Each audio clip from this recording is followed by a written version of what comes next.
4వ మాట చూద్దామండి. 2వ కొరింథీయులకు రాసినటువంటి పత్రిక 9వ అధ్యాయం. అపోస్తలుడైన పౌలు కొరింథీయులకు రాసిన 2వ పత్రిక 9వ అధ్యాయం 4వ వచనం.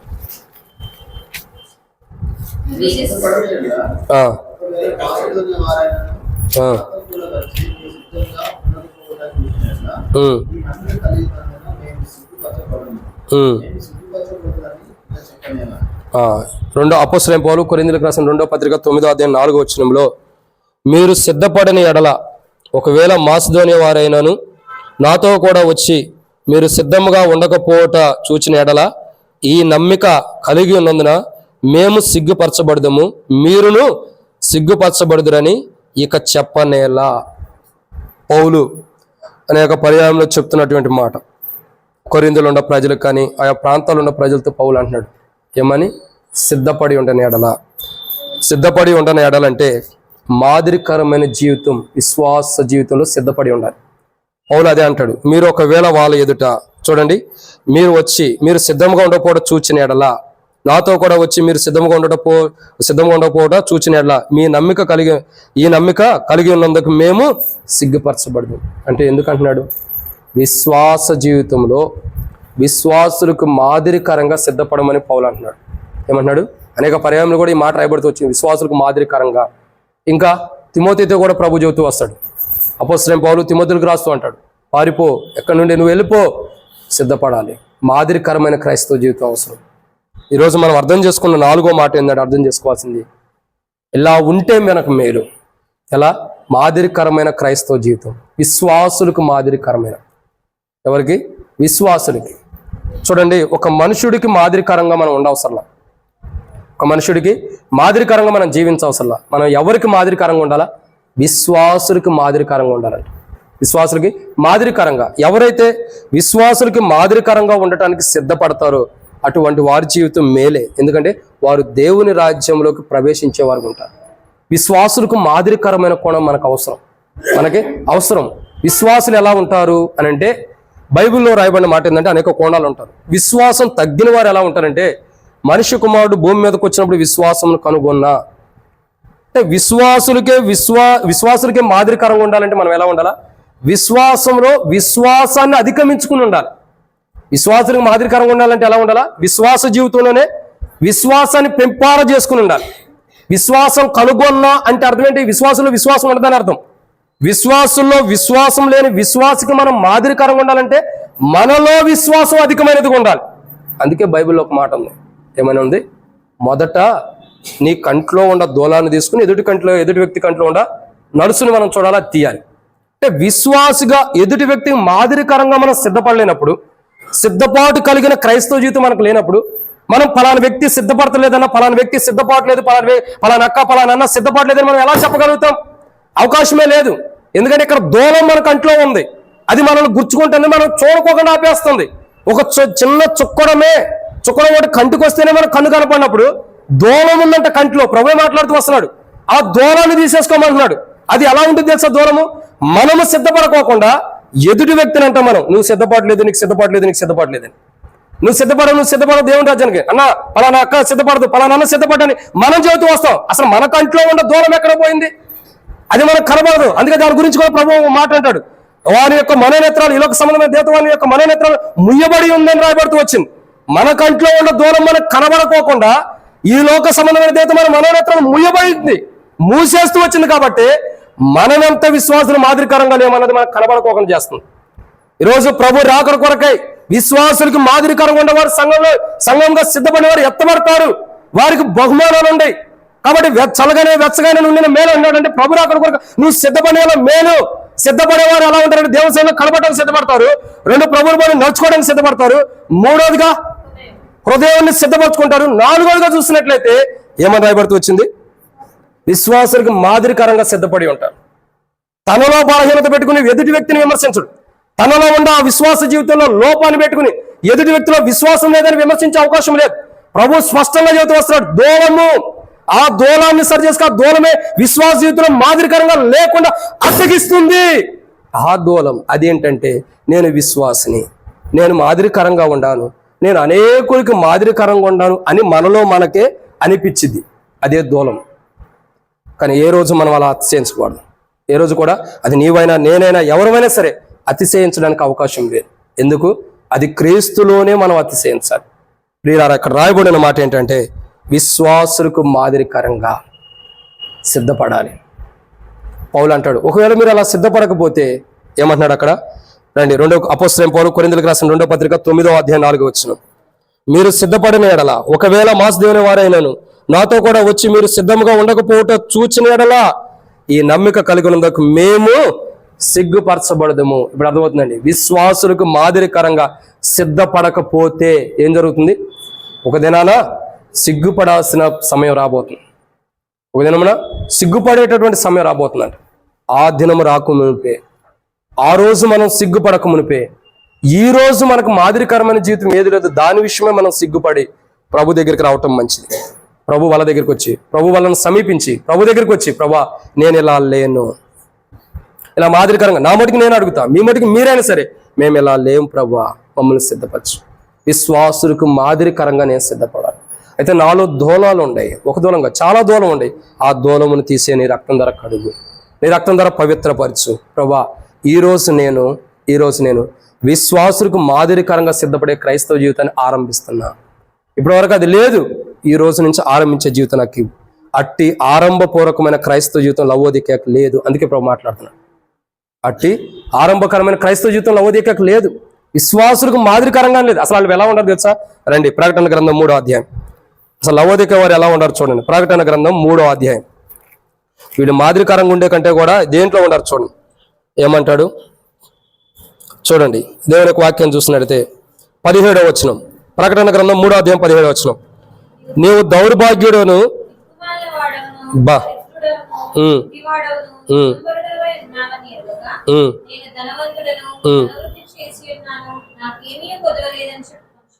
చూడండి ఎంత దారుణమైన స్థితిలో ఉన్నాడు. ప్రభు మాట్లాడుతున్నాడు లవోదికీయతో. ఏమని అంటున్నాడంటే, నీవు దౌర్భాగ్యుడవు, దిక్కుమాలిన వాడవు, దరిద్రుడవును, గుడ్డివాడును, దిగంబరును అయ్యున్నావని ఎరుగక. ఇప్పుడు చెప్పండి, లవోదికీయ ఏ స్థితిలో ఉందండి? అలా ఉండలేదు. లవోదికీయ ఉండాల్సిన స్థితిలో లేదు. ఎలా ఉండలేదు? ప్రభు రాకడ కొరకే సిద్ధపడిన జీవితం లవోదికీయ లేదు. ఇప్పుడు ఎలా ఉంది లవోదికీయ? దౌర్భాగ్యమైన స్థితిలో, గుడ్డితనంలో ఉంది. ఇంకా దౌర్భాగ్యమైన స్థితిలో, గుడ్డితనంలో, దరిద్రతలో ఉంది. ఇంకా ఈ అనేక కోణాల్లో ఉంది. కానీ అది ఎరగని స్థితిలో ఉంది లవోదికీయ. ఏ స్థితిలో ఉందో అది ఎరగని స్థితిలో ఉంది. విశ్వాసులకు మాదిరికరంగా లేమన్న స్థితి మనం ఎరగని స్థితిలో ఉన్నాము. ఒక విశ్వాసికి మాదిరికరమైన జీవితం, ఒక విశ్వాసి మాదిరికరమైన క్రైస్తవ జీవితం మనం జీవించట్లే లేదు. అనేకమైన విశ్వాసులకు మాదిరికరమైన, అసలు విశ్వాసానికే మాదిరికరమైన క్రైస్తవ జీవితం మనం జీవించట్లేదన్న సత్యాన్ని తెలుసుకోలేని క్రైస్తవ జీవితంలో మనం ఉంటాం. అంటే మాదిరికరమైన జీవితం మనం జీవించట్లేదని కూడా తెలుసుకోలేని స్థితిలో మనం ఉంటాం. ఇటువంటి స్థితిలో ఉండి బలలో పాల్గొంటే అది కష్టమే. పౌలు కూడా చెప్తూ వస్తాడు, ప్రభు కూడా మాట్లాడుతున్నాడు. ఏమని? విశ్వాసులకు మాదిరికరమైన క్రైస్తవ జీవితంలో సిద్ధపడాలి. ఓకే, ఈ రోజు వరకు మనం లవోదికీయ లాగా ఉండొచ్చు, అది ఎరుగని స్థితిలో ఉండొచ్చు. ఈ రోజు ప్రభు బల దగ్గరికి వద్దాం. ప్రభా, నేను లవోదికీయ లాగా ఉండా, ఎరుగని స్థితిలో నేను ఉండా, తెలుసుకోలేని స్థితిలో నేను ఉంటూ వచ్చా. లవోదికీయ లాగా నా జీవితం కూడా తెలుసుకోలేని దౌర్భాగ్యమైన స్థితిలో ఉంది. ఈ రోజు నీ సన్నిధిలోకి వస్తున్నా, ఈ రోజు నీ పాదముల దగ్గరికి వస్తున్నా, ఈ రోజు నీ పాదముల దగ్గరికి వస్తున్నా, ఈ రోజు ప్రభు దేహం దగ్గరికి వస్తున్నా, మీ దేహం దగ్గర, మీ రక్తం దగ్గరకు వచ్చి సాగిలి పడుతున్నా. నాకు మాదిరికరమైన క్రైస్తవ జీవితాన్ని సిద్ధపరచు. నేను అనేకులకు మాదిరికరమైన క్రైస్తవ జీవితాన్ని సిద్ధపడాలి. అనేకులకు మాదిరికరంగా నేను లేకపోతున్నా. అలా లేకుండా నేను బలలో పాల్గొంటే అది తీర్పుకే. అలా లేకుండా నేను ఒకవేళ నువ్వు వస్తే నేను విడవబడతా దేవుని రాజ్యాన్ని గురించి. ప్రభాలా వద్దు. ఈరోజు విశ్వాసులకు మాదిరికరమైన రీతిలో నేను సిద్ధపడాలి. నన్ను చూస్తే అనేకులు ఇలా క్రైస్తవుడిగా, ఇలా సహోదరుడిగా, సహోదరిగా ఇలా ఉండాలి క్రైస్తవులు అనిపించుకునే క్రైస్తవ జీవితం నేను అనేకులకు మాదిరికరంగా సిద్ధపడాలని ఇష్టపడుతున్నా. ఇప్పటి వరకు అది లేదు. ఆ సిద్ధపాటులోకి నన్ను తీసుకురా ప్రభు అని ప్రభువుని అడగాలి. అలా సిద్ధపాటులోకి లవోదికీయ లేదు, మనం చదివాం. అలా తెలుసుకోలేని స్థితిలో, ఎరగని స్థితిలో కూడా ఉంది. ఈరోజు మనం ఎరగని స్థితిలో ఉంటే, తెలుసుకోలేని స్థితిలో ఉంటే తెలుసుకుందాం. లవోదికీయ లాగా నష్టపోవద్దు. అందుకే ప్రభు మాట్లాడుతున్నాడు, లవోదికీయ లాంటి స్థితి మనకు వద్దని. నీకు ప్రభు రాకడ కొరకు నువ్వు సిద్ధపడితే మేలు అంటున్నాడు. కాబట్టి అలా సిద్ధపడదాం, అలా సిద్ధపాటులోకి వద్దాం. ఎరగని స్థితిలో లవోదికీయ లాగా విశ్వాసులు మాదిరికరంగా లేమని ఎరగకపోతే నష్టపోతాం. అలా నష్టపోకూడదంటే ఈరోజు మనం తెలుసుకోవాలి, ప్రభా నేను విశ్వాసులకు మాదిరికరమైన క్రైస్తవ జీవితం నాలో లేదు, నేను జీవించట్లా, నేను విశ్వాసం మాదిరికరంగా జీవించాలి, అట్టి జీవించే క్రైస్తవ జీవితంలో నాకు అయ్యూ ప్రభు అని అలా సిద్ధపడినప్పుడు, అలా మాదిరికరమైన క్రైస్తవ జీవితాన్ని ప్రభు ద్వారా పొందుకుని నేను పొందుకుని సిద్ధపడినప్పుడు, అప్పుడు ఖచ్చితంగా మనం మేలుకరమైన క్రైస్తవ జీవితం ఉంది కాబట్టి ప్రభు వచ్చినప్పుడు ఎత్తబడతాము, పరలోక రాజ్యానికి వెళ్ళే ధన్యత ఉంటుంది. ఇది ఎన్నో మాట 4. 5వ విషయాన్ని చూద్దారండి, సమయం కూడా అయిపోతుంది. 5వ మాట రండి, దేవుని యొక్క వాక్యం చూస్తున్నట్టే ప్రకటన గ్రంథము 21వ అధ్యాయం 2వ వచనం. ప్రకటన గ్రంథము 21వ అధ్యాయం 2వ వచనం. మరియు నేను నూతనమైన యెరూషలేమును పరిశుద్ధ పట్టణము తన భర్త కొరకు అలంకరింపబడిన పెండ్లి కుమార్తె వలె సిద్ధపడి. చూడండి ఏముందండి ఇక్కడ, పెండ్లి కుమార్తె వలె సిద్ధపడి. సంఘం ఏం చేయాలా? పెండ్లి కుమార్తె వలె సిద్ధపడాలి. అంటే ప్రభు రాకడ కొరకు మనం ఎలా ఉండాలా? పెండ్లి కుమార్తెగా సిద్ధపడాలి. ఎవరైతే పెండ్లి కుమార్తెగా సిద్ధపడరో అప్పుడు మనం ఏం చేయబడతాము? విడవబడిన స్థితిలో ఉంది. ఈరోజు మనం అర్థం చేసుకోవాల్సిన 5వ కోణం ఏంటంటే, పెండ్లి కుమారుడిగా మనం పెండ్లి కుమార్తెగా సిద్ధపడాలి. ఎలా సిద్ధపడాలండి? పెండ్లి కుమార్తెగా. పెండ్లి కుమార్తె ఎలా ఉంటుంది? అలంకరించబడిన అనుభవం ఉంటుంది. పెండ్లి కుమార్తె ఎలా ఉందండి? అలంకరించబడింది. పెండ్లి కుమార్తె చూస్తే మనం చూడండి, పెండ్లి కుమార్తె ఎలా ఉందో చూడండి. నూతనమైన యెరూషలేము పరిశుద్ధ పట్టణము తన భర్త కొరకు అలంకరించబడింది. సిద్ధపడిన పెండ్లి కుమార్తె ఎలా ఉంటుందంటే అలంకరించబడి ఉంటుంది.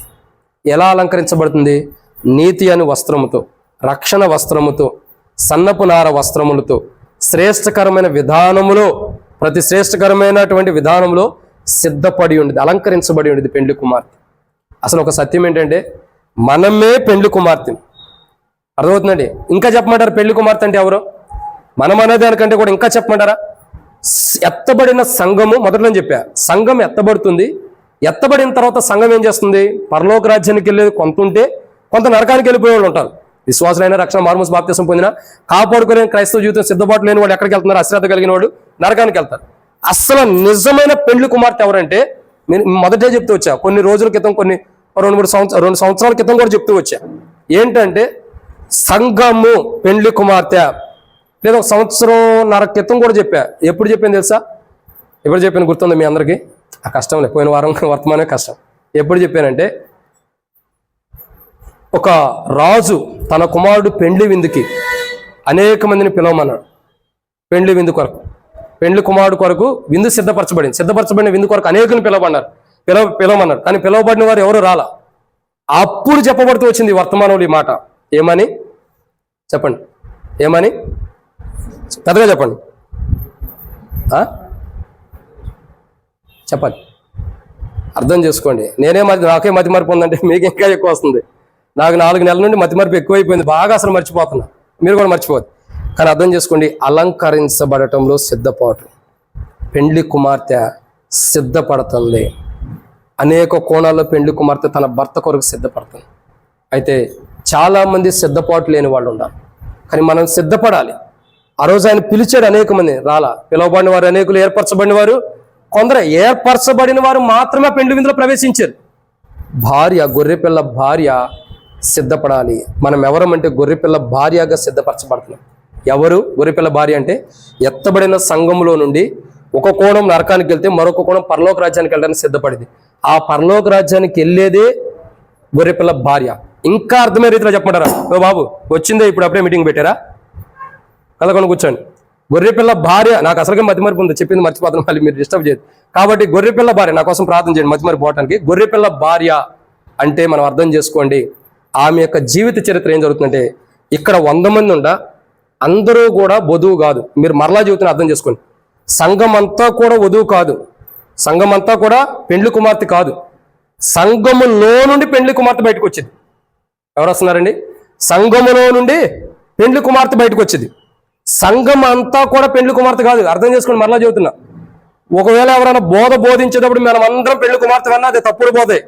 సంఘం వేరు, సంఘములో నుండి పెండ్లి కుమార్తె వస్తుంది. సంఘములో నుండి పెండ్లి కుమార్తె వస్తుంది. మనం పెండ్లి కుమార్తెగా సిద్ధపడితే ప్రభు మనల్ని అలంకరించి తీసుకొస్తాడు.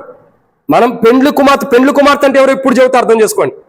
పెండ్లి కుమార్తె బోర్డు ఉంటే క్లియర్గా ఉండేది, కానీ బోర్డుకి అవకాశం లేదు. పెండ్లి కుమార్తె అంటే సంఘం ఎత్తబడిన తర్వాత నరకానికి వెళ్ళిపోయాడు, అంటే రక్షణ మార్గం బాప్తిసం పొందిన క్రైస్తవ జీవితాన్ని కాపాడుకోలేక అశ్రద్ధ క్రైస్తవ జీవితాన్ని కలిగిన వాడు నరకానికి వెళ్ళిపోతారు. తర్వాత ప్రభు ద్వారా వాక్య వెలుగులో జీవించి తమ సాక్ష్యాన్ని అన్నిటిని కాపాడుకుని క్రైస్తవ జీవితాన్ని కలిగిన వారు కొందరు ఉంటారు కదా, ఆ కొందరే గొర్రెపిల్ల భార్య. ఇప్పుడు అర్థమవుతుందండి. సంఘం అంతా కాదు, అందరూ సంఘమే. మరి ఎవరో నేనో మీరో ఎవరో తెలియదు. ఎప్పుడు తెలిసింది అదంతా కూడా గొర్రెపిల్ల భార్య అన్నది? సంఘం ఎత్తబడి ప్రభు ధవళ సింహాసనం ఎదుటి మనం వెళ్ళినప్పుడు ఆ తీర్పులో నుండి మనం తప్పించబడితే అప్పుడు మనం గొర్రెపిల్ల భార్య. అదే తీర్పులోకి మనం వచ్చి ఉంటే, అదే తీర్పులోకి మనం కొనసాగి ఉంటే, అదే తీర్పులో మనం నిలబడి ఉంటే గొర్రెపిల్ల భార్య కాదు. సంఘంగా చేర్చబడ్డా ఎవరికైనా సరే రక్షణ ఇస్తున్నాడు. అందరూ ఎవరిని నశింపాలని, అందరూ అంతటా మారుమోసు పొందాలని ప్రభు యొక్క ఉద్దేశం. అందరికీ రక్షణ ఇస్తున్నాడు, అందరికీ మారుమోసు ఇచ్చాడు. అందరిలో కొందరే పెళ్లి కుమార్తె యొక్క భార్యగా సిద్ధపడతారు. అందరూ సిద్ధపడరండి, అందరూ సిద్ధపడరు.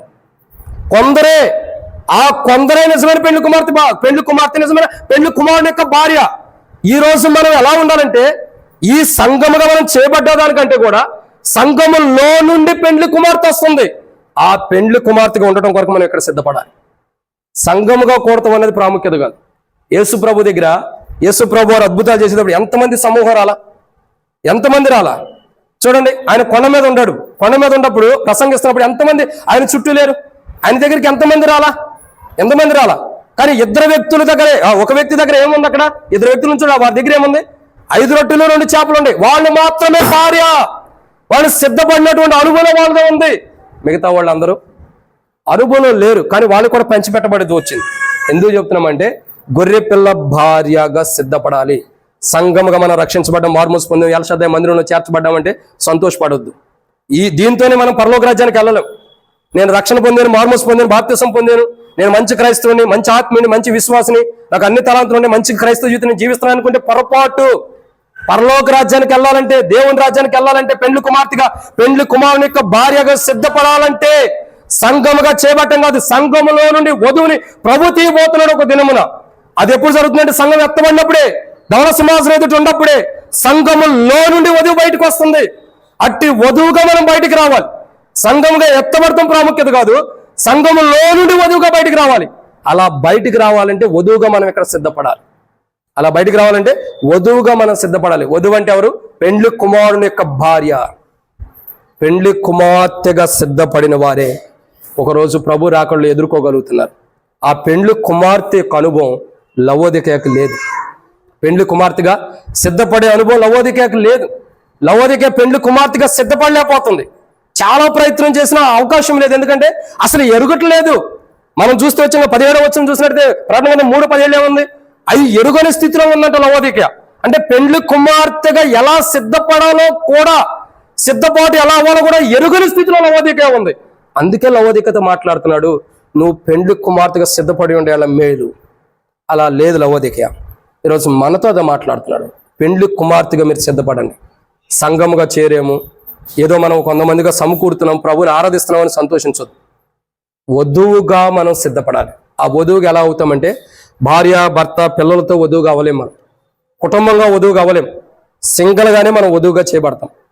మనల్ని మనం సిద్ధపరచుకున్నప్పుడు ప్రభువుకు వధువుగా మనం చేయబడతాం. ప్రభా నేను నా కుటుంబం అంతా సిద్ధపడతామంటే ఎక్కడ సిద్ధపడతాం? అవకాశమే లేదు. ఒక్కొక్కరంగా సిద్ధపడేదే వధువు అంటే. ఎవరికి వారు ప్రభు కొరకు సిద్ధపాటు అవసరం. ఈరోజు లవోదిక పెండ్లి కుమార్తెగా సిద్ధపాటు లేదు. నువ్వు పెండ్లి కుమార్తెగా సిద్ధపడిన మేలు అంటున్నాడు, సిద్ధపాటులో లేదు. ఈరోజు మనం ప్రభు యొక్క రాకడలో, ప్రభు యొక్క చల్లనైన వెచ్చని రాకడలో మనం ఉండాలంటే, ఆ రాకడలో మనం ఎత్తబడాలంటే సిద్ధపడి ఉండాలి. నువ్వు సిద్ధపడిన మేలు అంటున్నాడు ప్రభు. వెచ్చగా చల్లగా ప్రభు రాకడ కొరకే సిద్ధపడిన మేలు అంటున్నాడు. సిద్ధపాటు లవోదికకు లేదు. ఏం సిద్ధపడలేదు? తానే గొర్రెపిల్ల భార్యగా పెండ్లి కుమార్తెగా సిద్ధపడలేకపోతుంది. ఈరోజు బలలో పాల్గొనే మనం ఏ స్థితిలో ఉన్నాం?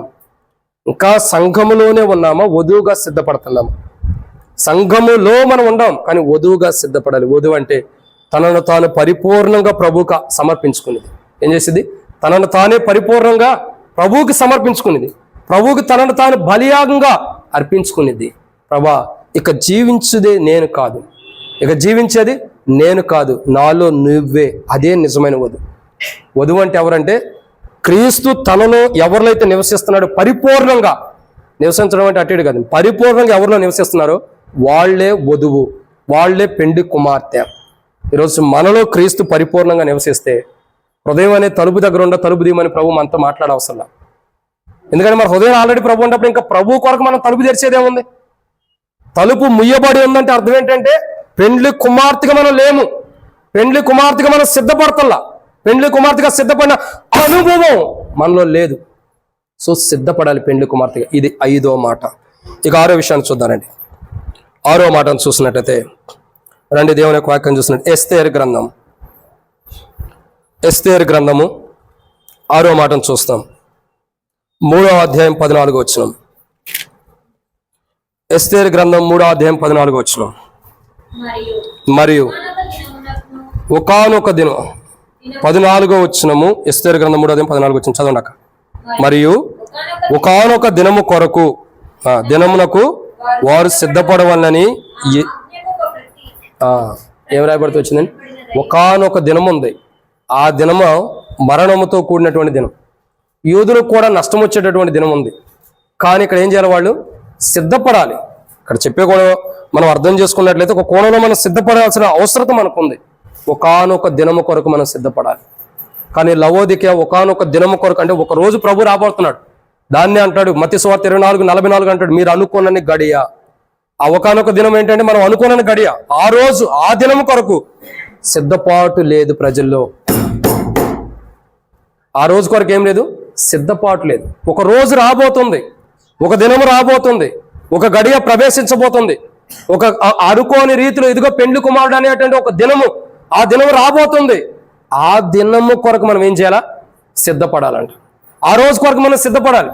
ఒకానొక దినం అన్నది మన జీవితంలో ప్రతి ఒక్కరి జీవితంలో, ప్రతి ఒక్క విశ్వాస జీవితంలో ఒక దినం అన్నది ఉంది. అర్థం చేసుకోండి. దీనికి ఇంకో క్లారిటీ ఇవ్వాలి మీకు. ప్రతి మనిషికి ఒక్కొక్క రోజు అన్నది తన లైఫ్లో ఏదో ఒకటి ఉండేది. ఒక వ్యక్తి జాబ్ రావడానికి ఒక రోజు ఉండేది, ఒక వ్యక్తి రక్షణ పొందడానికి ఒక రోజు ఉండేది, ఒక వ్యక్తి ఇల్లు కట్టుకోవడానికి ఒక రోజు ఉండేది, ఒక వ్యక్తి వివాహం చేసుకోవడానికి ఒక రోజు ఉండేది. కానీ అందరికీ ఒక రోజు రాబోతుందంట. అర్థం చేసుకోండి, అర్థమవుతుందండి? ఒక్కొక్కరికి ఒక్కొక్క రోజు అన్నది వస్తుంది. ఒకరు జాబ్కి, ఒకరు రక్షణకి, ఒకరు మార్మల్స్కి, ఒకరు బాప్తిస్తానికి, ఒక్కొక్కరికి ఒక్కొక్క రోజు అన్నది ఒకటి వస్తుంది. కానీ అందరికీ ఒక రోజు రాబోతుంది. అదే ఒకానొక దినం, అదే మనం అనుకున్న గడియ, అదే పెండ్లి కుమారుడు స్వరం వినపడే దినం. అది ఆ దినము కొరకు మనం సిద్ధపడాలి. సిద్ధపాటు అన్నది ఆ దినము కొరకు లవోదికకు లేదు. ఒకానొక దినమున ప్రభు రాబోతున్నాడు, కానీ ప్రభు కొరకు సిద్ధపాటు అయిన క్రైస్తవ జీవితం లవోదికకు లేదు. ప్రభు వచ్చే ఆ మహాదినము కొరకు, ప్రభు వచ్చే ఆ భయంకరమైన దినం కొరకు, ప్రభు వచ్చే ఆ ఘోరమైనటువంటి దినము కొరకు, ఆ రోజు కొరకు లవోదిక సిద్ధపడతల్లా. ఈ రోజుతో అయిపోయింది. తిన్నామా, చక్కగా ఉన్నామా, హ్యాపీగా అయిపోయామా, రేపటి సంగతి. పడుకునేటప్పుడు చక్కగా హ్యాపీగా ఉంటున్నాం, పొద్దున్నే లెగిస్తే మళ్ళీ రేపటి గురించి చూసుకుందాం అనుకుంటుందే. కానీ లవోదిక ఆ దినం కొరకు సిద్ధపడతల్లా. అందుకే లవోదిక గురించి మాట్లాడుతున్నాడు కదా, నువ్వు దౌర్భాగ్యుడు, ధనాపేక్ష, ఇంకా దరిద్రుడు, ఇంకా ఎన్నేక కోణాలను లవోదిక ఎందుకు మాట్లాడుతున్నా తెలుసా? ఆ దినముల గురించిన సిద్ధపాటు లవోదికకు లేదు. ఏ క్షణంలో కూడా లవోదిక కనీసం ఎంతగా ప్రార్థన గ్రంథం ద్వారా ప్రభు మాట్లాడుతున్నా, ఆ సంఘంలో పత్రిక రాస్తున్నా, పత్రిక రాసి ప్రభు పంపిస్తున్నా, లవోదికలో మొట్టికి కనీసం కొంతనా సరే మార్పు చెందుతున్న అనుభవం లవోదికలో లేదు. ఎందుకంటే వారి జీవితాలు ఏమవుతుందంటే ఒకానొక దినం కొరకు సిద్ధపాటు లేదు. చాలా మంది క్రైస్తవులు ఉంటారు, దేవుని బిడ్డలు అంటే తప్పుగా అర్థం చేసుకోవద్దు. ఏదో మందిరానికి వెళ్ళాలి, మందిరానికి వెళ్తున్నాం, ఈ రోజు ఆదివారం కాబట్టి మందిరానికి వెళ్తున్నాం, ఆరాధన చేస్తున్నాం, బలలో పాల్గొంటున్నాం, వెళ్ళిపోతున్నాం, ఇదే క్రైస్తవ జీవితాన్ని ఉంటారు. ఏదో ఈ రోజు ఆదివారం వచ్చింది మందిరానికి వెళ్ళాలి, అది కాదు నిజమైన క్రైస్తవ జీవితం అంటే. ఇంత క్రైస్తవ జీవితం దేనికి? ఇంత వర్తమానాలు, ఇంత ధ్యానించడం కానీ, బల్ల సిద్ధపరచడం, బలలో పాల్గొనడం కానీ, ప్రభుని ఆరాధించడం కానీ, ఇది ఎంత దేని కొరకు? ఒక దినము ప్రభు దగ్గరికి మనం వెళ్ళటానికి. ఆ ఒక్క దినము కొరకే ఇప్పుడు మనం అందరం కష్టపడుతున్నాం. ఆ ఒక్క దినము కొరకే, ఆ ఒక్క గడియ కొరకే మనం అందరం ఇప్పుడు సిద్ధపడుతున్నాం. ఆ దినముల గురించే సిద్ధపాటు లేకపోతే ఇంత క్రైస్తవ జీవితాన్ని జీవించిన ప్రయోజనం లేదు. ఇంతగా ప్రభు వాళ్ళ దగ్గరికి వచ్చి, ఇంతగా ప్రభు యొక్క సన్నిధిలో ఉండి ప్రభు వల్ల పాల్గొనాలన్న ప్రయోజనం లేదు. ఆ ఒక్క దినము ప్రాముఖ్యమైనది. ఆ రోజు కొరకు మనం సిద్ధపడాలి. ఏం చేయాలా? ఆ రోజు కొరకు సిద్ధపడతాం అనేది ప్రాముఖ్యత. లవోదికయ ప్రభు వచ్చే ఆ దినము కొరకు, ఆ మహాదినము కొరకు లవోదికయ సిద్ధపడలేకపోతాను. ఈరోజు మనతో కూడా ప్రభు మాట్లాడుతున్నాడు, ఆ దినం కొరకు మీరు సిద్ధపడలేదు. ఆ రోజు కొరకు మనం సిద్ధపడలేని అశ్రద్ధ జీవితం ఉంటే, ఆ గడియ ఆ దినమైన మనం ఇంకా అశ్రద్ధ చేస్తుంటే, ఆయన వచ్చే గడియ కొరకు, దినం కొరకు అశ్రద్ధలో ఉంటే, ఈ రోజైనా సరే ఆ దినం కొరకు మనం సిద్ధపడదాం. ప్రభా ఏ రోజు నువ్వు వస్తావో తెలియదు, ఏ గడియ వస్తావో తెలియదు, ఏ దినమును నువ్వు వస్తావో తెలియదు, ఏ దినమును మీ ప్రభు వచ్చినో తెలియదు కనుక మీరు సిద్ధముగా ఉండమన్నావు. ఈ రోజు ప్రభు ఏ గడియలో మీరు వస్తారు కాబట్టి తెలియదు, కాబట్టి సిద్ధపడుతున్నా. ప్రతిరోజు నా జీవితంలో ఇదే చివరి రోజు, ఇదే చివరి గడియ, ఇదే చివరి దినము. ఏ రోజుతో నువ్వు రావచ్చు, ఏ గడియతో నువ్వు రావచ్చు. కాబట్టి ఎప్పటికప్పుడు సిద్ధపడాలి ఆ దినము కొరకు. ఆ దినం మనకు తెలియదు కాబట్టి ఆ రోజు కొరకు, ఆ దినము కొరకు సిద్ధపడాలి. అట్లాంటి సిద్ధపడు లవోదికకు లేదు. అందుకే మాట్లాడుతున్నాడు, నువ్వు అలా ఉండిన ఏళ్ళ మేలే. ఎలా ఉండి ఏళ్ళ? ప్రభు వచ్చే దినము కొరకు, ఆ మహాదినము కొరకు నువ్వు సిద్ధపడిన ఏళ్ళ నీకు మేలే. కానీ ఆ రాకడ కొరకు నువ్వు సిద్ధపడటం లేదు. ఆ మహాదినము కొరకు, ప్రభు వచ్చే మహాదినంతో కూడిన రాకడ కొరకు నువ్వు సిద్ధపడతలేదు. కాబట్టి నీ స్థితిగతులు బాగోలేదని లవోదికతో మాట్లాడుతున్నాడు. అదే దేవుడు ఈరోజు మనతో మాట్లాడుతుంటే సరి చేసుకుందాం వాళ్ళ దగ్గరికి వచ్చి. ఇది 6వ మాట. 7వ విషయం చూద్దానండి. నిర్గమాకాండం 34వ అధ్యాయం. నిర్గమాకాండం 34వ అధ్యాయం 2వ వచనం. నిర్గమాకాండం 34వ అధ్యాయం 2వ వచనం. ఉదయమునకు నీవు సిద్ధపడి ఉదయమున సీనాయి కొండెక్కి అక్కడ శిఖరం మీద నా సన్నిధిని ఏమంటున్నాడండి? ఉదయమునకు ఏం చేయాలా? సిద్ధపడాలంట. దేని కొరకు? ఉదయమునకు. ఎక్కడికి వెళ్ళటానికి సిద్ధపడాలి? కొండ ఎక్కటానికి. ఈ కొండే పరలోక రాజ్యానికి సంబంధించింది. మోషే కొండెక్కి ఏం చేస్తున్నాడు? దేవుని మహిమతో నింపబడిన ప్రాంతంలో మోషే ఉంటూ వచ్చాడు. అక్కడ ఆకలైనను దప్పికైనను మోషేకి లేని అనుభవం. 40 దినములు మోషే ఉంటున్న అనుభవాలు మనం చూస్తూ వస్తున్నాం. ఈ మోషే కొండెక్కిన అనుభవం ఏంటంటే, ఇక్కడ మోషే కొండెక్కిన అనుభవం దేనికంటే, ఒక క్రైస్తవుడు పరలోక రాజ్యంలోకి ప్రవేశించిన అనుభవం. ఇంకా అక్కడ మోషేతో ప్రభు ఎలా మాట్లాడుతున్నాడు? పరలోక రాజ్యంలో మోషేతో మాట్లాడడానికి ప్రభు ఎలా వచ్చాడు? మన దగ్గరికి పరలోక రాజ్యంలో ప్రభు ఉంటాడు. సో మనం ఏం చేయాలంటే పరలోక రాజ్యానికి ఎక్కిపోవటం కొరకు సిద్ధపడాలి. ఏమన్నాడు? ఉదయమునకు నీవు సిద్ధపడి. ఎప్పుడు ఉదయము? ఉదయం అంటే అప్పుడు ఏంటి? ఏ మధ్యాహ్నం రాత్రి అయి ఉండొచ్చు. ఉదయానికి సిద్ధపడమంటున్నాడు. ఎప్పుడు ఉదయానికి? రేపు ఉదయానికి నువ్వు సిద్ధపడమంటున్నాడు. బహుశా రేపు ఉదయం నిజంగా ప్రభు వస్తే, ఈరోజు తెలియపరచబడుతున్న వాక్య ప్రకారం మనం సిద్ధపడితే ఏం జరుగుతుందండి? ఏం జరుగుతుంది? ఎడవబడతామా? ఎత్తబడతాం? ఖచ్చితంగా ఎత్తబడతాం. ప్రభు రాజ్యంలోకి వెళ్తాం. ఎందుకంటే ఈ రోజే దేవుడు తెలియపరుస్తున్నాడు. రేపు ఉదయం అని ప్రభు అంటున్నాడు. రేపు ఉదయం వరకు మనం ఉంటామో లేదు తెలియదు. నా ముటికైతే నాకు తెలియదు. రేపు ఉదయం వరకు నేను ఉంటానని నమ్మకం నాకు లేదు. ప్రభు ఉంచితేనే ఉంటా. సో అర్థం చేసుకోండి, రేపు ఉదయము ఏం చేయాలా? కొండ ఎక్కాలి. ఎందుకు? ప్రభు సన్నిధిలో నువ్వు నిలబడాలి. అక్కడ ప్రభు నీ దగ్గరకు వస్తాడు నీతో మాట్లాడటానికి. ఈరోజు మనతో ప్రభు మాట్లాడటానికి, ఆయన రావడానికి సిద్ధంగా ఉండా. మనం కొండ ఎక్కట్లంటే పరలోక రాజ్యానికి వెళ్ళడానికి సిద్ధంగా లేవు. ప్రభు మనతో మాట్లాడటానికి, మనకు పరలోక రాజ్యాన్ని ఇవ్వడానికి సిద్ధంగా ఉండాలి.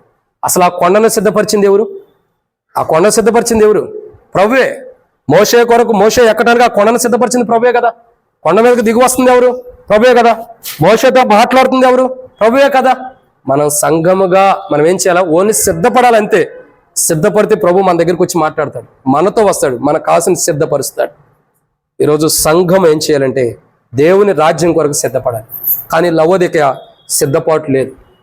లవోదిక సిద్ధపడలేకపోతుంది. దేని కొరకు? దేని కొరకు అంటే దేవుని రాజ్యానికి వెళ్ళటం, అంటే కొండ మీదకి ఎక్కినటువంటి పరలోక రాజ్యానికి ఎక్కడానికి, పరలోక రాజ్యంలో ప్రవేశించడానికి లవోదిక సిద్ధపడతల్లా. ఏమవట్లేదండి? సిద్ధపాటు లేదు లవోదికలో. లవోదికలో పరలోక రాజ్యానికి వెళ్ళడానికి సిద్ధపాటు లేదు కాబట్టి మాట్లాడుతున్నాడు. నువ్వు చల్లగానే వెచ్చగానే నుండిన మేలంటే ఆయన ఎందుకు అంటున్నాడు? నువ్వు చల్లని రాకడా వెచ్చని రాకడా ఏదో ఒక రాకడ కొరకు నువ్వు సిద్ధపడిన మేలు. ఎందుకంటే నువ్వు పరలోక రాజ్యంలోకి ఎక్కిపోతావు, కానీ నువ్వు సిద్ధపడిన అనుభవం లేదు. కాబట్టి నీకు మేలుకరమైన క్రైస్తవ జీవితం లేదు. నువ్వు దేవుని రాజ్యానికి ఎక్కిపోవడానికి నువ్వు సిద్ధపడితే చాలు, ఆయనే నిన్ను పరలోక రాజ్యాన్ని తీసుకెళ్తాడు. ఆయనే నీ దగ్గరకు వస్తాడు, ఆయనే నీతో మాట్లాడతాడు. కానీ ఇక్కడ లవోదిక స్థితిగత లేదు. అసలు ప్రభు దగ్గరికి వెళ్ళాలి, ప్రభుతో పాటు ఉండాలి, ప్రభు రాజ్యంలో ఉండాలన్న ఆలోచనే లవోదిక లేదు. అసలు లవోదిక ఆలోచనలన్నీ కూడా భౌతికమైన ఆలోచనతో కూడిపోయింది. భౌతికమైన ఆలోచనతో కూరుకుపోయి నివసిస్తుంది లవోదిక. దౌర్భాగ్యమైన స్థితి లోకానిక పరలోకానిక? దరిద్రమైన స్థితి లోకానిక పరలోకానిక? చెప్పండి. లవోదిక స్థితిగతుల గురించి మాట్లాడుతున్నాడు కదా. ఎవరికి సంబంధించింది? దౌర్భాగ్యమైన స్థితి. కానీ ఇంకేమైనా రాయబడుతూ వచ్చింది చూడండి. నీవు దౌర్భాగ్యుడివి, ఇది పరలోకానికి సంబంధించిందా? ఇంకేం రాయబడుతూ వచ్చింది? దిక్కుమాలిన స్థితి పరలోక రాజ్యానికి సంబంధించిందా? ఇంకా దరిద్రుడు, ఇది పరలోకానికి సంబంధించిందా? గుడ్డివాడు, ఇది పరలోకానికి సంబంధించిందా? ఇంకా దిగంబరవు, ఇది పరలోకానికి సంబంధించిందా? ఇవన్నీ భౌతికమైన సంబంధించినవి. ఇది భౌతికమైన కూడినవి, ఇవి భౌతికమైనవి. ఇవి భౌతికమైన వాటి అన్నిటినీ తనలో పెట్టుకున్నారే కానీ పరలోక రాజ్యానికి ఎక్కిపోవడానికి అయితే సిద్ధం లేదు. భౌతికమైన అన్ని లోపల ఉండే ప్రయోజనం ఉంది. అందుకే అన్నాడు, ఒకడు సర్వలోకము సంపాదించుకుని తన ప్రాణమును పోగొట్టుకునే ప్రయోజనం ఏంటి? వ్యర్థమైన అన్ని కూడా లవోదికాలు ఉండి పనికొచ్చేది ఒక్కటి లేదు, పనికొచ్చేది లేదు. ఎందుకంటే ప్రభు రాజ్యం కొరకు వెళ్ళే క్రైస్తవ జీవితం వారిలో లేదు, విశ్వాస జీవితం లేదు, మాదిరికరమైన జీవితం లేదు, రక్షణ అనుభవం లేదు. కాబట్టి లవోదిక స్థితిగతులతో ప్రభు మాట్లాడుతూ నువ్వు ఇలా ఉండు, ఈ రోజు కూడా నీ మీద నాకు కోపం లేదు, ఇలా ఉండు నువ్వు అని చెప్పి ప్రభు మాట్లాడుతున్నాడు. ఈ రోజుకి నీ మీద నాకు ప్రేమే ఉంది, ఈ రోజుకి నీ మీద నాకున్న ప్రేమను వెదజల్లుతున్నాను, నువ్వు చల్లగా వెచ్చగా నేను నుండి ఏదో ఒక రీతిలో నువ్వు ఉండు, నేను వచ్చి నిన్ను తీసుకెళ్తాను ఆ రాజ్యానికి, నేను వచ్చి నీకు పరలోక రాజ్యం ఇస్తా, ఈ రోజుకి ఏదో ఒక స్థితిలో నువ్వు ఉండని ప్రభు మాట్లాడుతున్నాడు. కానీ లవోదిక అర్థం చేసుకునే స్థితిలో లవోదిక లేదు, అవగాహన చేసుకునే స్థితిలో కూడా లవోదిక లేదు. ఇన్ని స్థితిగతుల్లో లవోదిక ఉండా, ఇటువంటి పొజిషన్లో ఉండా, ఇటువంటి పరిస్థితిలో ఉండా, అయినను ప్రభు అన్నాడు నువ్వు ఇలా ఉంటే మేలే, నేను నీకు ఏదో ఒకటి చేస్తాను అంటున్నాడు. ఈ రోజు కూడా లవోదికతో మాట్లాడటానికి ఇష్టపడుతున్నాడు. ఇంకా ప్రభు రాలేదు కాబట్టి, ప్రభు దగ్గర ఆలస్యం అవుతుంది కాబట్టి, ఎక్కడే కాదు లవోదికలో ఉన్న ప్రాంతంలో ప్రజలతో మాట్లాడడానికి ఇష్టపడుతున్నాడు. ఇప్పటికైనా మీరు సిద్ధపడండి, చల్లగా నేను వెచ్చగాను ప్రభు రాకడ కొరకు, చల్లని ప్రభు రాకడ కొరక, వెచ్చని ప్రభు రాకడ కొరక సిద్ధపడితే మేలు. నువ్వు చల్లని రాకడ కొరకు సిద్ధపడిన మేలే, వెచ్చని రాకడ కొరకు సిద్ధపడిన మేలే. అసలు సిద్ధపాటే లేకపోతే నష్టం ఉంది. లవోదికతో అదే స్పష్టంగా మాట్లాడుతున్నాడు, నువ్వు ఉండిన మేలు. ఈరోజు లవోదిక స్థితిగతుల్లో లేదు, లవోదిక కాదు, మనం కూడా ఆ స్థితిలో లేకపోతే సరి చేసుకుందాం. ఏ స్థితిలో? 7వ మాట, పరలోక రాజ్యానికి ఎక్కిపోయే స్థితి, పరలోక రాజ్యానికి వెళ్ళే స్థితి లవోదికకు లేదు. అసలు ఎక్కాలన్న ఆలోచన కూడా లేదు లవోదికకు. ఎక్కే స్థితిగతుల ఆలోచన కాదు, అసలు ఆలోచన తెలుసుకునే స్థితిలో కూడా లేదు. అదే ప్రభు ఈరోజు మనతో కూడా మాట్లాడుతున్నాడు, మనము కూడా పరలోక రాజ్యానికి ఎక్కిపోవాలి. ఈరోజు లవోదిక లాగా నువ్వు ఉంటే సరి చేసుకోమని ప్రభు నీతో నాతో మాట్లాడుతున్నాడు. లవోదిక లాంటి స్థితిగతులు ఉంటే, చల్లని రాకడ కొరక, వెచ్చని రాకడ కొరక సిద్ధపాటు లేని స్థితిలో ఉంటే ఈరోజు సరి చేసుకో, నీకు మేలుకరమైన క్రైస్తవ జీవితాన్ని ఈరోజు ఇస్తానని ప్రభు మనతో మాట్లాడుతున్నాడు. ఈరోజు ఆ మేలుకరమైన క్రైస్తవ జీవితం మనకు కావాలంటే, ఆ మేలుకరమైన సిద్ధపాటు కావాలంటే మనం ప్రభు దగ్గరికి రావాలి. ప్రభు దగ్గరికి వచ్చి, ప్రభువా ఏమనాలా? మొదటిగా నేను నీ సన్నిధిలో కనబడలేకపోతున్నా, నీ సన్నిధికి ఇక్కడ ఎలషద్ దగ్గర రావడానికి సమయానికి రాలేకపోతున్నా, పరలోక రాజ్యానికి ఇంకెలా వస్తాను ప్రభా? నీ సన్నిధిలో కనబడే సిద్ధపాటు నాకు లేదు. నీ మందిరానికి సమయం అంటే సమయానికి సిద్ధపడే క్రైస్తవ జీవితం నాకు ఇవ్వు, సమయానికి నీ సన్నిధిలోకి వచ్చే క్రైస్తవ జీవితం నాకు. ఇంకా దూర ప్రాంతాలంటే అది తర్వాత నేను బస్సులో అవన్నీ వేరు. నీ సన్నిధిలో కనబడే క్రైస్తవ జీవితం నాకు. 2 ఏమని అడగల? ప్రభా నేను నీ చిత్తానుసారంగా అంటే క్రీస్తుని కూడా నడుచుకునే క్రైస్తవ జీవితం నాకు లేదు, అది నాకు. 3 హృదయము సిద్ధపాటు లేదు ప్రభా, సిద్ధపాటు కలిగిన క్రైస్తవ జీవితం నాకు. 4 విశ్వాసులకు మాదిరికరమైన క్రైస్తవ జీవితం నాలో లేదు, అలా మాదిరికరమైన క్రైస్తవ జీవితం నాకు. 5 పెండ్లి కుమార్తె వలె సిద్ధపాటు లేదు నాలో, అలా పెండ్లి కుమార్తె వలె నన్ను సిద్ధపరచు. ఆ జీవితం నాకు, ఆ క్రైస్తవ జీవితం, వధువుగా సిద్ధపడే క్రైస్తవ జీవితం. 6 ఒకానొక దినము కొరకు నేను సిద్ధపడలేకపోతున్నా, అది అనుకున్న గడియ, ఆ దినం కొరకు సిద్ధపడే క్రైస్తవ జీవితం నాకు. 7వదిగా పరలోక రాజ్యానికి ఎక్కిపోయే సిద్ధపాటు నాలో లేదు. ఇవన్నీ లవోదికలు ఉన్నాయి. కాబట్టి లవోదికతో నువ్వు మాట్లాడు, లవోదికతే కాదు నాతో కూడా నువ్వు మాట్లాడుతున్నావు. లవోదికని హెచ్చరించిన దేవుడు, లవోదికని ప్రేమతో ప్రేమించిన దేవుడు, ఈరోజు నన్ను కూడా అదే ప్రేమతో ప్రేమిస్తున్నావు, నాతో కూడా మాట్లాడుతున్నావు, నన్ను కూడా హెచ్చరిస్తున్నావు. లవోదిక లాంటి స్థితిగతులు నాకు ఉన్నాయి. కాబట్టి నాకు మేలుకరమైన విధానం లేదు. నువ్వు మాట్లాడావు, నువ్వు చల్లగా వెచ్చగా ఉండిన మేలు అన్నావు, కానీ ఉండే మేలుకరమైన జీవితం నాలో లేదు. ఈరోజు నేను లవోదిక లాగుండా, లవోదిక లాంటి క్రైస్తవ జీవితం నాలో ఉంది. ఆ జీవితానికి సమాప్తం చేయి. లవోదిక లాంటి జీవితం మార్చి ఒక క్రొత్త జీవితాన్ని నువ్వు నాకు అనుగ్రహించు. సిద్ధపాటుతో కూడిన క్రైస్తవ జీవితం నాకు కావాలి. సిద్ధపాటుతో కూడిన క్రైస్తవ జీవితం అవసరం ప్రభువా. నేను నీ రాజ్యంలో ఉండాలి. గుర్తుపెట్టుకోండి, ఎప్పుడైతే మనం దేవుని రాజ్యానికి సిద్ధపడతామో, దేవుని రాజ్యానికి సిద్ధపడాలన్న మనసు మనలో ఎప్పుడైతే పుట్టిద్దో ఖచ్చితంగా మనం దేవుని రాజ్యానికి వెళ్ళిపోతాం. నేను మరలా చెప్పే మాట ఏంటంటే, ఇంతగా ఎందుకు లవోదిక ధ్యానిస్తున్నానంటే, మనం అందరం కూడా పరలోక రాజ్యానికి వెళ్ళాలి. ఎవరూ విడిచిపెట్టబడకూడదు. నువ్వైనా, నేనైనా, మనమైనా, ఎవరైనా, సహోదరుడైనా ఎవరైనా, మనలో మనకు అనేక భేదాలు ఉంటాయి, అనేక అవమానాలు ఉంటాయి, అనేక మాటలు ఉంటాయి. ఒకరికొకరి సమాధానం ఉండకపోవచ్చు, ఒకరి మాట ఒకరు పలుక్కోపోవచ్చు, మాట్లాడకపోవచ్చు. ఇవి ప్రాధాన్యత కాదు, ఇది సహజమైనది, లోక సంబంధమైనది. కానీ మనం అందరం కూడా ప్రభు మాట ఏంటి తెలుసా? ఎవరునూ నశింపవలదని. మొదట కూర్చున్న పిల్లవాడు కానించి ఆ చివర కూర్చున్న సహోదరి వారు కూడా, లేదా ఇక్కడ కూర్చున్న వాళ్ళు కూడా, మధ్యలో ఎవ్వరం కూడా విడవబడకూడదని ఈ వాక్యాలు ధ్యానిస్తుంది. ఖచ్చితంగా మనం అందరం ఒకరోజు సంతోషంగా పరలోక రాజ్యానికి వెళ్ళాలి. అప్పుడుండి ఆ ఘనమైన సంతోషం ఏమని, అక్క నేను కూడా పరలోక రాజ్యానికి వచ్చా, అన్న నేను కూడా పరలోక రాజ్యానికి వచ్చా, అక్క నేను కూడా పరలోక రాజ్యంలో ఉండా, నాకు కూడా దేవుడు పరలోక రాజ్యం ఇచ్చాడు. సంతోషం ఎవరు తీసేలేరు. అంత ఘనమైన సంతోషం కోసమే ఇంత ఘనమైన రీతిలో వాక్యాలు ధ్యానిస్తుంది. ఊరకనే ధ్యానించట్లా, వర్తమానం చెవటం రాకో ఇదే వాక్యాన్ని ధ్యానించుకుంటూ వెళ్ళట్లా. ఎన్ని అర్థాలు చూడండి. 18వ వారంలో ఉంటాం మనం, 18వ వారంలో ధ్యానిస్తున్నాం. ఎన్ని మర్మాలతో కొన్ని మాటలు లవోదిక గురించి మనతో మాట్లాడాడు. ఒక రోజు రాబోతుంది మనం అందరం హృదయాలు సంతోషంగా ఉండే రోజు, పరలోకానికి ఎక్కిపోయి ఈ వర్తమానాన్ని బట్టి సిద్ధపడి, చెప్పబడిన వర్తమానాన్ని బట్టి సిద్ధపడినప్పుడు ఒకరోజు ఈ వర్తమానం సిద్ధపడిన నన్ను ప్రభు పరలోక రాజ్యంలో తీసుకెళ్తే అప్పుడు ఉంటుంది అసలైన సంతోషం. అప్పుడు ఉంటుంది ఆ సంతోషం, ఎవరిని తీసేయలేరు. అందుకే బైబిల్లో రాయబడుతూ వచ్చిన మొదటి పేతురు రాసిన పత్రికలో చెప్పనాశక్య మహిమాయుక్తమైన సంతోషం ఎవరిని దగ్గర నుంచి తీసేయడానికి అవకాశమే లేదు. అంత సంతోషం, అంత సంతోషం. నేను కూడా పరలోక రాజ్యానికి వచ్చేసా, నేను కూడా పరలోక రాజ్యంలో ప్రవేశించా. ప్రభు నాకు కూడా పరలోక రాజ్యం ఇచ్చేసాడు. ఒక గవర్నమెంట్ జాబ్ వస్తే గంతులు వేస్తామా ఏమా? అబ్బా నాకు కూడా మంచి జాబ్ వచ్చేసిందని ఏం సంతోషించం? ఒక మంచి దేవుడు ఏదన్నా సరే ఒక్కసారి సడన్ గా 1 కోటి రూపాయలు ఇచ్చాడు అనుకో, ఎంత సంతోషమో. అవి పోగొట్టుకునే దాకా కూడా ఉండదు, అంత బాధగా ఉంటాం. అది పోగొట్టుకునే దాకా కూడా హ్యాపీగా ఉంటాం. ఏదైనా ఒకటి సడన్ గా మనకు వస్తే మనకు కావాల్సిన ఎంత సంతోషమో. దీనికే నువ్వు ఎంత సంతోషపడుతుంటే, ఒక మంచి భార్య కావాలి, దేవుడు ఇస్తున్నాడు, సంతోషపడుతున్నాడు. ఒక మంచి భర్త కావాలి, దేవుడు ఇస్తున్నాడు, సంతోషపడుతున్నాడు. మంచి జాబ్ కావాలి, దేవుడు ఇస్తున్నాడు, సంతోషపడుతున్నాడు. మంచి కుటుంబం కావాలి, దేవుడు ఇస్తున్నాడు, సంతోషపడుతున్నాడు. నీకు కావాల్సిన అన్ని దేవుడు ఇస్తున్నాడు. వీటికే నువ్వు ఎంత సంతోషపడుతుంటే, ఇవి అశాశ్వతమైనవి. శాశ్వతమైనది ఒకటి ఉంది, అదే పరలోక రాజ్యం. అది నీకు ఇవ్వబోతున్నాడు దేవుడు. అది పొందినప్పుడు ఇవేవి గుర్తురావు. ప్రభా మంచి భర్తనిచ్చావుగా, ఆ భర్త గుర్తురాడు. మంచి భార్యనిచ్చావుగా, అసలు ఆమె గుర్తురాదు. ఇంకా మంచి జాబ్ వచ్చింది, అసలు అది గుర్తురాదు. మంచి ఇల్లు ఉంది, అది గుర్తురాదు. మంచి పొజిషన్ ఉంది, అది గుర్తురాదు. ఈ పరలోక రాజ్యాన్ని చూడగానే ఇక్కడ పొందినవన్నీ మర్చిపోతాం. అబ్బా ప్రభా నాకు కూడా ఇది ఇచ్చావా, నీకు వందనాలయ్యా, నీకు స్తోత్రాలు ప్రభా. ఎంత ఘనముగా దేవుణ్ణి ఆరాధిస్తామో, దేవుని స్తుతిస్తామో. ఆ రోజు నువ్వు దేవుని స్తుతించే గడియ ఎవడు నీ దగ్గర తీసేయలేడు. నేను కదిలించాలని కూడా ఎవరు రాడు. ప్రభా ఎంత ఘనమైన రీతిలో పరలోక రాజ్యం ఇచ్చావు, ఈ పరలోక రాజ్యం నేను ఎంత ఘనంగా స్వాగతం పలుకొని తీసుకొచ్చావు. లవోదికతో మాట్లాడిన దేవుడు నాతో కూడా మాట్లాడి సరి చేసావు. లవోదిక సరి చేసుకోకపోయి నేను సరి చేసుకున్నా. ఈ రోజు నేను పరలోక రాజ్యానికి వచ్చా. ఇది నీ ధన్యత, ఇది ప్రభు ఇస్తున్న ధన్యత, ప్రభు ద్వారా పొందుతున్న ధన్యత. ఇది ఎంత ఘనమైన రీతిలో ఉంటుంది చూడండి. ఇక్కడ ఉన్న మనం అందరం కూడా ఒక 100 మంది దాకా ఉన్నాం. ఈ 100 మంది పరలోక రాజ్యానికి వెళ్తే పక్కన ఉన్నటువంటి మందిరాల్లో ఉండేవాళ్ళు, వాళ్ళలో కొంతమంది పరలోక రాజ్యానికి వస్తే మనకేమనిపించింది చెప్పండి?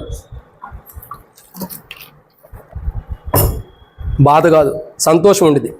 ఏంటో తెలుసా, మా మందిరంలో ఉండే వాళ్ళందరూ పరలోక రాజ్యానికి వచ్చారు, చాలు ప్రభు అనుకుంటాం. అంతే కదా. పక్కన మందిరాల వాళ్ళు రాలేదంటే వాళ్ళు సిద్ధపాటు లేదనుకోవచ్చు, కానీ మనం అందరం పరలోక రాజ్యానికి వెళ్తే అందరికీ సంతోషమే.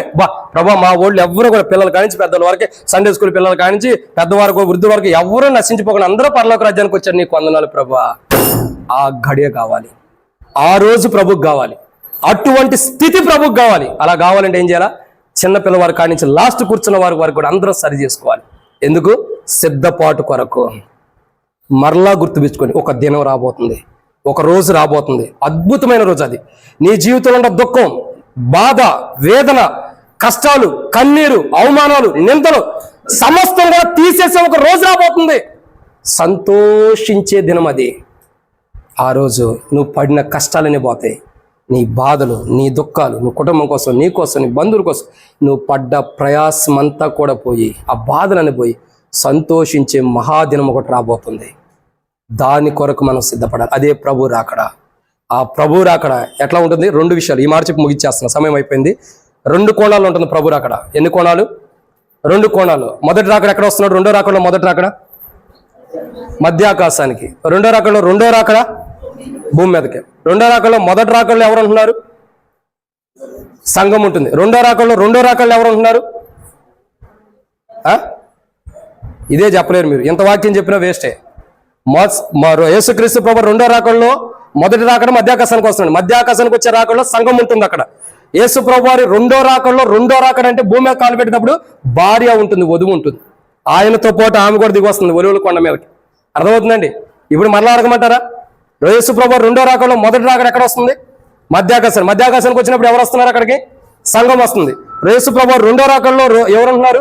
రెండో రాకడలో వధువు ఉంటుంది, భార్య ఉంటుంది. ఈ భార్యగా ఉండి ప్రభుతో పాటు రావటం కొరకే ఈ వర్తమానాలు సిద్ధపాటు. అర్థమవుతుందండి? లవోదిక ఆ స్థితిలో లేదు. కనీసం మనమైనా సరి చేసుకుందాం, ప్రభు దగ్గరికి వద్దాం.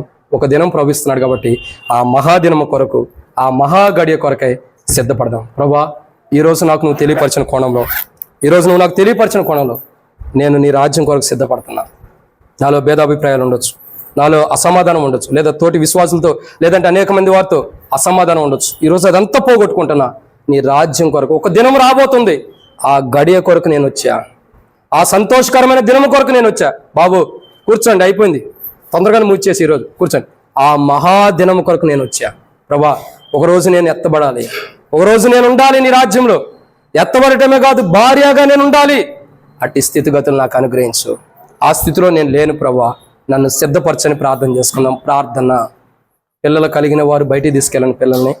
ఒక చక్కటి ప్రార్థన, ఎవరైతే సరి చేసుకోవాలనుకుంటున్నారో అటువంటి వారు మాత్రమే ఉండండి. పిల్లలు కలిగిన వారు మీరు కూర్చోండి. ఒకే ఒక్క ప్రార్థన మన జీవితం మార్చబడుతుంది. ఎన్నో దినముల నుంచి ఎదురు చూస్తున్న సంతోషం మనకు రాబోతున్న దినం ఇది. ఎన్నో గడియల నుంచి మనం ఎదురు చూస్తున్న భయంకరమైన పరిస్థితి నుంచి మార్చబడి రూపాంతరంలోకి వెళ్ళబోతున్న దినము కొరకు మనం సిద్ధపడుతున్నాం. ఒకే ఒక్క ప్రార్థన, ఏం చేయాలి? ప్రభువా, నాలో సిద్ధపాటు లేదు, నేను సిద్ధపడలేకపోతున్నా, నాలో బలహీనతలు ఉన్నాయి. కానీ ఈరోజు నా కొరకై విరగొట్టబడుతున్న దేహం, నా కొరకై చిందించబడిన రక్తము నన్ను సిద్ధపాటులోకి తీసుకొస్తుంది. నేను ఏదైతే సిద్ధపడలేదో ఆ సిద్ధపాటులో తీసుకురావడం కొరకై ఈ దేహం, ఈ రక్తము చిందించబడి విరగొట్టబడింది.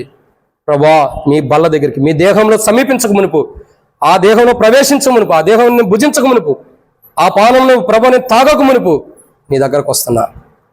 యేసు ప్రభువా, నాలో ఈరోజు సిద్ధపాటు లేదయ్యా. సిద్ధపాటుతో కూడిన క్రైస్తవ జీవితం ఈరోజు నాలో లేదు. దేవుని సన్నిధికి రావడానికి నేను సిద్ధపడతల్లా. దేవా, మీ సన్నిధిలో కనబడటానికి సిద్ధపడతలేదు. నా తండ్రి, నాలో మరి పరలోక రాజ్యానికి ఎక్కిపోవడానికి సిద్ధపాటు లేదు. నాలో విశ్వాసులకు మాదిరికరమైన సిద్ధపాటు లేదు. నేను ఈరోజు ఒప్పుకొంచున్నా ప్రభువా. ఈరోజు నాలో లేనటువంటి సిద్ధపాటు మీరు అనుగ్రహించండి. ఆ రోజు లవోదికతో మాట్లాడారు, ఎప్పటికీ లవోదికతో మాట్లాడుతున్నారు, ఇంకా సరి చేసుకునే అనుభవం లేదు. కానీ లవోదికతో మాట్లాడిన దేవుడు నా కొరకు కూడా లిఖించబడి ఈ మాటలు ఈరోజు నాకు తెలియపరచడానికి నువ్వు సిద్ధపరిచావు. నువ్వు చల్లగానే వెచ్చగానే ఉండిన మేలు అన్నావు. మేలుకరమైన క్రైస్తవ జీవితం సిద్ధపాటే. దేవుని రాజ్యం కొరకు సిద్ధపడటమే మేలుకరమైన క్రైస్తవ జీవితం. ఆ క్రైస్తవ జీవితం ఈరోజు నాకు లేదు ప్రభువా. సిద్ధపడే క్రైస్తవ జీవితం లేదు కాబట్టి నాకు మేలుకరమైన జీవితం లేదు. ఈరోజు నేను అడుగుతున్నా, విశ్వాసులకు మాదిరికరమైన సిద్ధపాటు నాకు అనుగ్రహించు. పరలోక రాజ్యానికి ఎక్కిపోయే సిద్ధపాటు నాకు అనుగ్రహించు. దేవుని సన్నిధిలో నిలబడేటువంటి సిద్ధపాటు నాకు అనుగ్రహించు ప్రభా. ఇట్టి సిద్ధపాటు నాకు కావాలి. ఇట్టి సిద్ధపాటు లవోదిక పోగొట్టుకుంది, నేను పోగొట్టుకోవడానికి ఇష్టపడతల్లా. ఒక రోజు వచ్చింది, ఇదిగో పెండ్లి కుమారుడు అన్న స్వరం వినపడిద్ది. ఆ రోజు మేము ఎత్తబడతాం. అక్కడి నుండి ధవళ సింహాసనం ఎదుట ఆ తీర్పు నుండి తప్పించబడి పరలోక రాజ్యానికి వెళ్తున్నప్పుడు, లేదా పెండ్లి కుమారుడు యొక్క భార్యగా దిగివచ్చినప్పుడు మాలో ఉన్న సంతోషం ఎవరు కూడా తీసేయలేనంత సంతోషం. ఆ సంతోషకరమైన రోజు మాకు కావాలి. గొర్రె పిల్ల భార్యగా నేను సిద్ధపడలేకపోతున్నా, వధువుగా నేను సిద్ధపడలేకపోతున్నా, అలంకరించబడిన అనుభవంలో నేను లేకపోతున్నా. పాపము, లోకము, అపవిత్రత, చెడు మాటలు, చెడు స్నేహము, దేవా, మా జీవితంలో అసమాధానంతో, అవివేకంతో మేము నింపబడి అలంకరించబడి ఉండా నా జీవితాన్ని మార్చు. నేను దేని ద్వారా అలంకరించబడి ఉన్నాను అదంతా తీసే. మోసము, అబద్ధము, పాపము, అసమాధానం, ద్వేషము, అసూయ, కలహం, నేను సిద్ధపడి ఉండే వీటితో ఇవి తొలగించాను. పెండ్లి కుమారుని యొక్క భార్యగా నన్ను సిద్ధపరచండి. విశ్వాసులకు మాదిరికరంగా సిద్ధపరచండి. దేవుని రాజ్యం కొరకే సిద్ధపరచండి. దేవా, పరలోక రాజ్యానికి ఎక్కిపోవడానికి నన్ను సిద్ధపరచండి. తండ్రి, సిద్ధపాటు నాకు అవసరం. ఈరోజు నేను ప్రభు రాకడ సిద్ధపడితే నా జీవితం మేలే. కానీ ఇప్పుడు మేలుకరమైన క్రైస్తవ జీవితం లేదు. ఆ మేలుకరమైన క్రైస్తవ జీవితం ఒక దినమున, ఈ రోజు నేను సిద్ధపడితే సంతోషకరమైన ఒక దినము నాకు రాబోతుంది పరలోక రాజ్యంలో. ఆ దినము కొరకు ఈ రోజు, ఆ దినము, ఆ గడియ మాకు తెలియదు కాబట్టి ఈ రోజు ఇక్కడ నేను సిద్ధపడుతున్నా. ఇప్పటి వరకు నేను సిద్ధపాటు లేదు. అవిధేయతతో కూడిన జీవితం నాలో ఉంది. నేను ఒప్పుకొంచున్నా. నేను మీరు అక్కడ కొరకే సిద్ధపడలేదు కాబట్టి, మేలుకరమైన జీవితం నాలో లేదు కాబట్టి సిద్ధపాటు నాకు దయచేయి. ప్రభువా, యేసుక్రీస్తు నామం పేరిట ప్రార్థిస్తున్నాం తండ్రి అని ఎవరైతే ప్రార్థించారో మీ కుడి హస్తం ఎత్తండి, మీకోసం ప్రార్థన చేస్తాం. సహోదరులారా, యేసు ప్రభు వారు మిమ్మల్ని క్షమించి దేవుని రాజ్యం కొరకు మిమ్మల్ని సిద్ధపరచను గాక. సహోదరులారా, యేసు ప్రభు మిమ్మల్ని క్షమించి, సహోదరులారా, యేసు ప్రభు మిమ్మల్ని క్షమించి ప్రభు యొక్క రాకడ కొరకే మిమ్మల్ని సిద్ధపరిచి మేలుకరమైన క్రైస్తవ జీవితాన్ని ప్రభు మీకు అనుగ్రహించను గాక. సహోదరులారా, మీరు అందరికీ కూడా చేతులు మీ అందరికీ ప్రభు రాజ్యాన్ని ప్రభు ఇచ్చును గాక. ప్రభు రాకడ కొరకే సహోదరుడా, యేసు ప్రభు నీలో బలహీనత తీసివేసి నేను ప్రభు యొక్క రాజ్యం కొరకే సిద్ధపరచును గాక. సోదరు యేసు ప్రభు నేను కూడా సిద్ధపరచును గాక. సోదరు యేసు ప్రభు నీకు కూడా మేలుకరమైన క్రైస్తవ జీవితాన్ని ఇచ్చి పరలోక రాజ్యం నిన్ను ఘనస్వాగతంతో ఆహ్వానించును గాక. ఇంకా చెప్పడానికి మాటలు లేవు. సంఘం అంతటిని కూడా ఆల్మోస్ట్ చేయెత్తినారు. మీ అందరం కూడా ప్రభు మీతో పాటు మమ్ముని, మా కుటుంబాన్ని పరలోక రాజ్యంలో ప్రభు ఆహ్వానించును గాక. ఆ పరలోక రాజ్యం మన అందరికి ఇచ్చును గాక. అనేక మంది చేయొత్తు వచ్చారు. చాలా సంతోషకరమైన విధానం. ఈరోజు సంఘంలో ఉండేవారు చాలా వరకు 90% చేయొత్తు వచ్చారు. దేవుని కొందనాలు. సిద్ధపాటులోకి ప్రభు తీసుకొచ్చాడు. ఇంకా బలహీనతలు ఉంటే సరి చేసుకుందాం. ఇంకెవరైనా సిద్ధపాటులోకి రాకపోతే గొప్ప తీర్మానంలోకి వద్దాం. ఈరోజు అనేక మంది సహోదరులు ఇక్కడ కూడి ఉన్నారు. ఇక్కడ చేరి ఉన్నవారు సహోదరులు తమ జీవితాన్ని ప్రభుకు సమర్పణ చేసుకుని సిద్ధపాటు లేదని ఒప్పుకుంటూ వచ్చారు. వారికి ప్రభు ఇవ్వాల్సిన స్థానాన్ని ఇస్తాడు.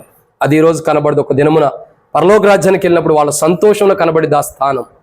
ఆ స్థానం ఇంకా కావాలనుకున్న వారు ఎవరైనా ఉంటే సరి చేసుకుంటే చేయెత్తండి. సహోదరి యేసు ప్రభు నీకు కూడా ఇచ్చును గాక. ఇంకెవరైనా ఉన్నారా? చేయెత్తిన వారు మరలా వెత్తద్దు. సహోదరి యేసు ప్రభు నీకు కూడా ఇచ్చును గాక. ప్రార్థన. పరిశుద్ధుడు అయిన తండ్రి, ప్రేమ కలిగిన దేవా, ప్రభు అయిన యేసుక్రీస్తు ప్రభు వారి యొక్క పరిశుద్ధమైన నామాన్ని బట్టి మీకు వందనాలు. దేవా, నువ్వు వెచ్చగానైనను చల్లగానైనా ఉండిన మేలు, చల్లగానైనా వెచ్చగానే ఉండిన మేలు అన్నారు. అంటే ప్రభు రాకడ కొరకు నువ్వు సిద్ధపడిన అలా మేలు అన్నారు. కానీ లవోదికయ ప్రభు రాకడ కొరకు సిద్ధపడలేదు. కానీ ఈరోజు మాతో మీరు మాట్లాడారు. మేము ఏ ఏ కోణాల్లో సిద్ధపడాలో బయలుపరిచారు. అట్టి కోణాలు అన్ని విధానాల్లో మేము సిద్ధపడాలి. అట్లు సిద్ధపడినప్పుడు మీరు ఆకడ సమీపిస్తుంది. పరలోక రాజ్యాన్ని మేము ప్రవేశిస్తాం. ఈరోజు సిద్ధపాటుతో కూడిన క్రైస్తవ జీవితం నాలో లేదు. కాబట్టి ప్రభు నన్ను హెచ్చరించారు. నాతో పాటు సహపాటి వారు ఎవరైతే చేయెత్తి తీర్మానం చేసుకున్నారో వారందరినీ హెచ్చరించారు. మీకు వందనాలు. అందరూ సరి చేసుకున్నారు. వాక్యం ఎవరితో మాట్లాడిందో వారందరూ సరి చేసుకున్నారు. అందరిని బట్టి వందనాలు. ఇంకా ఎవరైనా సరి చేసుకోకపోతే, ఒకవేళ మనసులో తీర్మానం చేసుకుంటూ వందనాలు. ఇంకా ఎవరైనా సరి చేసుకోకపోతే ప్రభా రేపు ఉదయము ఎక్కి రావాలని మాట్లాడు. రేపటి దినము కొరకు మేము ఉంటామో లేదో తెలియదు. సమయం ఉన్నప్పుడే సరి చేసుకోవడానికి సాయం చేయండి. నిజంగా మేము చల్లగానే వెచ్చగానే ప్రభు రాకడ కొరకు సిద్ధపాటు లేదని తీర్మానం చేసుకున్నాం. ఈ రోజు నుంచి మమ్మల్ని సిద్ధపరచండి. మా హృదయం సిద్ధపరచండి. పెండ్లి కుమార్తెగా సిద్ధపరచండి. దేవా వధువుగా సిద్ధపరచండి. ఇంకా పరలోక రాజ్యాన్ని ఎక్కిరాటానికి సిద్ధపరచండి. దేవుని సన్నిధిని కనబడటానికి సిద్ధపరచండి. ఈ 7 ప్రాముఖ్యమైన అనుభవాల్లో మమ్మల్ని సిద్ధపరచండి. అటు సిద్ధపాటు లేదని ఒప్పుకున్నాం. సిద్ధపరిచి మీ రాజ్యం కొరకై మమ్మల్ని స్థిరపరచండి. అటు సిద్ధపాటును తీసుకురావడం కొరకై మీ దేహము, మీ రక్తము మా కొరకై విరగొట్టబడి చిందించబడి రక్తము ద్వారా, ఈ దేహము ద్వారా మమ్మల్ని అట్టి సిద్ధపాటులో తీసుకొస్తున్నారు. దేవా, ఈ దేహం నిజంగా మిమ్మల్ని జ్ఞాపకం చేసుకుంటున్నాం. మీరు మా కొరకై విరగొట్టబడి చిందించబడి రక్తము ప్రభా మమ్మల్ని సిద్ధపాటులోకి తీసుకురావడం కొరకు, దేవుని రాజ్యం కొరకై సిద్ధపాటు. ఒకరోజు మీరు వస్తారు, మమ్మల్ని తీసుకెళ్తారన్న శుభప్రదమైన నిరీక్షణ కొరకై ఈ సిద్ధపాటు, మీరు మమ్మల్ని తీసుకెళ్తారన్న సిద్ధపాటు కొరకు సిద్ధపడుతుండగా దీవించమని, ఇంకా సిద్ధపడిన వారు ఉంటే వారిని సిద్ధపరచమని, ఎవరు నశింపకూడదని మీ ఇష్టం, మీ చిత్తం ఎవరు నశించిపోకూడదు. ఇక్కడ ఎలశబ్దాలు ఉండ సంఘంలో చేర్చబడిన ఎవరు కూడా, చిన్నపిల్లవారు కానీ వృద్ధాప్యులు ఉండేవారు ఎవరు కూడా నశించిపోకుండా పరలోక రాజ్యంలో మీరు చేర్చుకోమని ప్రభువైన యేసుక్రీస్తు నామం పేరిట శ్వాసంతో ప్రార్థించి స్తుతించి అడిగి వేడుకుంటున్నాం తండ్రి, ఆమేన్. అట్లాగే మౌనంగా ఉందాం. ఇంకా ఏమైనా బలహీనతలు చూపిస్తుంటే సరి చేసుకుందాం. ప్రభు యొక్క బలలో మనం ప్రవేశిద్దాం. ఎవరో కూడా అటు ఇటు చూడొద్దు. ఇది దిక్కులు చూసే సమయం కాదు, అటు ఇటు చూసే సమయం కాదు. మనల్ని మనం సరి చేసుకుందాం.